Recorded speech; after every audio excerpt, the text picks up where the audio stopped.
Hello, this is Raptor. So last time we got a Geodude.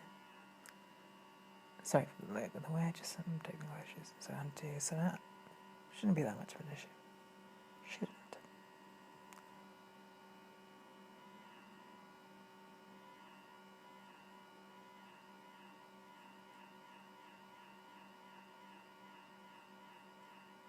Anyway, so in this video we build a few trainers, like normal ones, not like cool ones, and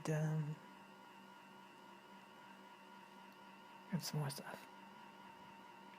So we'll name the Geodude Mute, because they're dude, dude's a plot. Anyway, so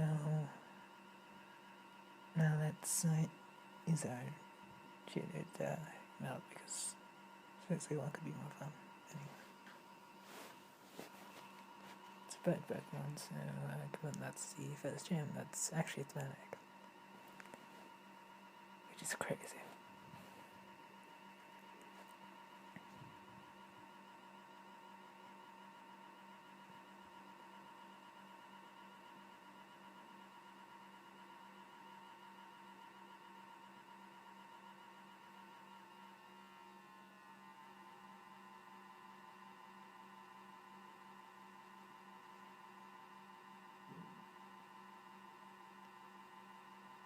Anyway, here's a Centret. Made fairly good use of a Ferret evolved from Centret in another patch on Orthodox. They've it learned Ice Beam and kind of wrecked the place. Like,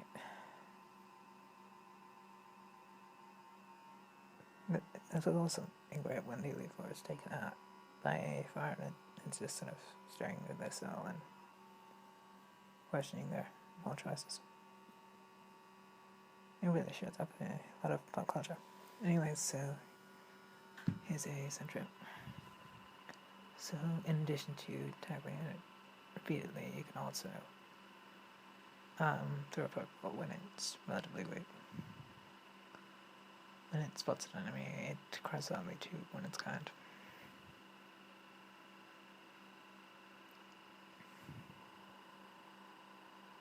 It's known for stunning when its tail is on.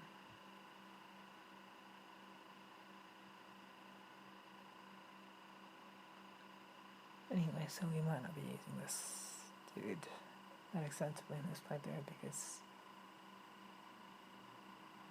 Ferrets. So let's just name it Socrates in honor of that Ferret. And having defied logic, we can continue on to the next thing. Honestly, well, we will be using the dude thing quite a bit going forward. You're gonna be that certain about some of these other recent ones about me because you might use them elsewhere. Anyway, wouldn't really be the other game without catching any ability, so that's the plan. Then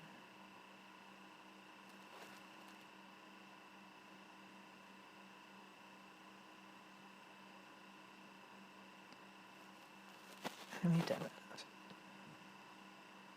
This is just the most mid-2000 thing, really, you know. Unless you could make videos of just alt bands, Green Day, WWE, and comparing Pokemon to Digimon, and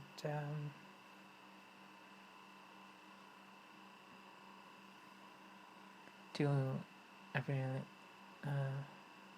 Lavigne, favorably, and then you'd pretty much have the mid-2000s covered, basically. So meanwhile, that's tuning up not a bit, and things have cleared out a bit, so we can continue. Almost. They're looking to find more Pokemon now. Keep that in mind, because that is going to come up quite a bit going forward, right? Like this whole route is people looking for more, you know, the same thing repeatedly. It's quite rare. You'll probably enjoy it. Anyway.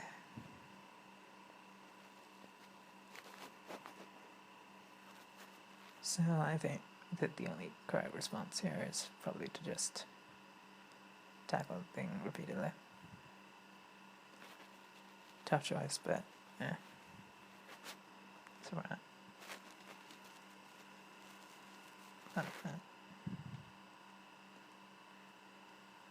If we catch in Ekans, that would be a moment of great importance, so to speak, admittedly for very few reasons. So you can get this guy's phone number, they're not retro, you just don't want to like engage with them, to acknowledge them, to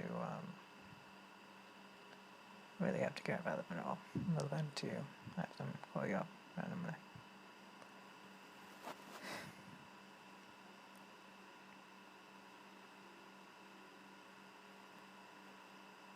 So like if you have to give them your phone number, then you can give them a fake phone number.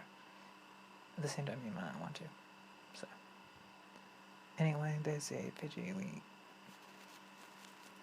could well have caught something at that level, but instead this happens. So that's warning.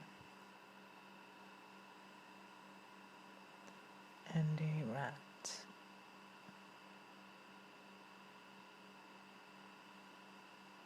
Sometimes wonder what Reddit would think of Glamilla. Would they approve? Would they be a bit no nonsense about it and, you know, think it's generally a bit rubbish? Would they only listen to like Vane because it seems ironic and so on? Maybe it just is, I don't know. It's a good avenue for speculation. They did win before, so in case you're wondering, this guy is the one who won before, probably. Obviously, the other one does specify that, but yeah. But you can often miss that guy. They're probably talking about the battle that we witnessed earlier. They might be talking about something else anyway. So having defeated those people and being in fairly good shape, we come upon some other trainer who does look like the other trainers along this route, in that they're pretty much facing the same way, making it fairly hard to avoid them and so on, in the same way as the others, but they don't really challenge you to battle, obviously, so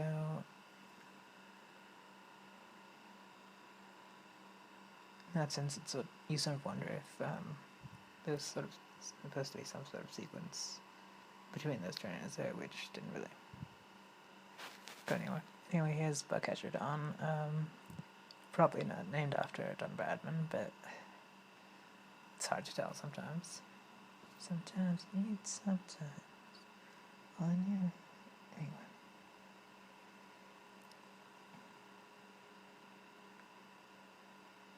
So futures to level 10. That's probably good. And suffer. Anyway, so this is more the typical stuff. You should get used to this because ages later there's going to be a forest. Contrast to the first generation. Which realistically plays a bit like a game that nobody played, but you wouldn't want to tell them that. And spoil all of their, like, stories about how they were terrified by Lavender Town and so on. Anyway. So that's done.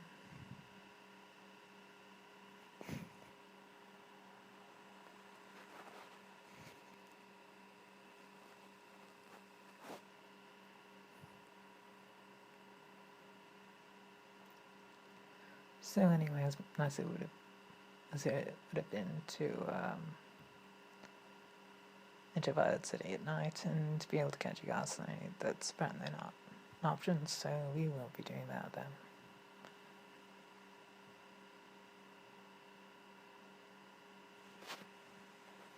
Obviously, Ghost Pokemon have the useful ability to use the move Curse, so even if Curse may develop, given that gym leaders and so on tend to only have one fairly strong focal Pokemon, that would generally mean that being able to cast Curse on them and so on would probably have a fairly significant effect on their health and allow the rest of your team to take them down, which would occur from a fairly early point actually, so could work against Whitney and so on, and from there onwards. It's a useful start, anyway.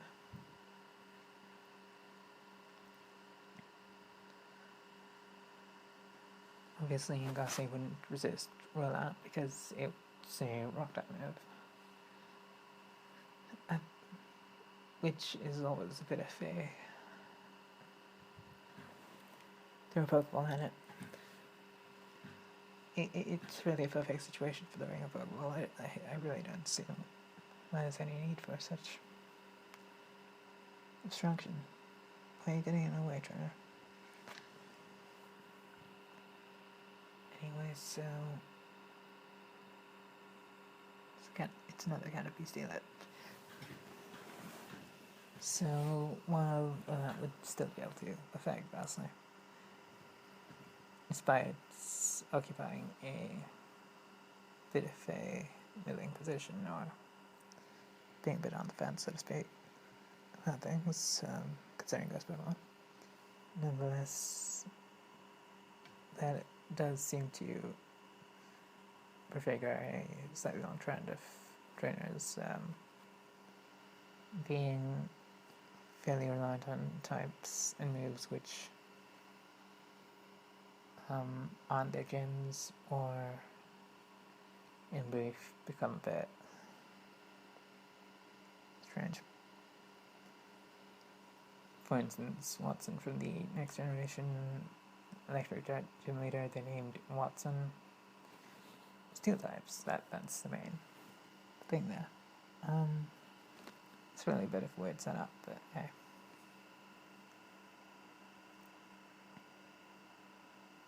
Hipsters. Really find it negotiated with them sometimes.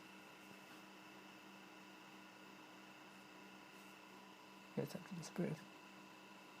That's not to mention, of course, how the later gym leaders here are going to tend to have water Pokemon. And it's just sort of like this weird thing where water Pokemon just sneak continuously into their lineups going forward. Water Dragon, Water Ice, Water Fighting, just all of those gym leaders. It's slightly surreal, but it's a good thing we started off with the fire type, at least. That much is probably going to benefit, somehow, eventually. But probably not. Anyway. Which brings us back to the one Pokemon thing. Now, as we saw with the trainers back on the same route as Mr. Pokemon's house, they generally tended to be talking about how they each wanted more Pokemon, which sort of suggests that, for them at least, it's sort of a matter of just catch enough to have, say, 6 Pokemon, and then that is going to give you a decisive advantage, which isn't necessarily the case, but that really seems to be what builds revolve around for them, which is slightly strange, but hey. And I'll see you later, guys.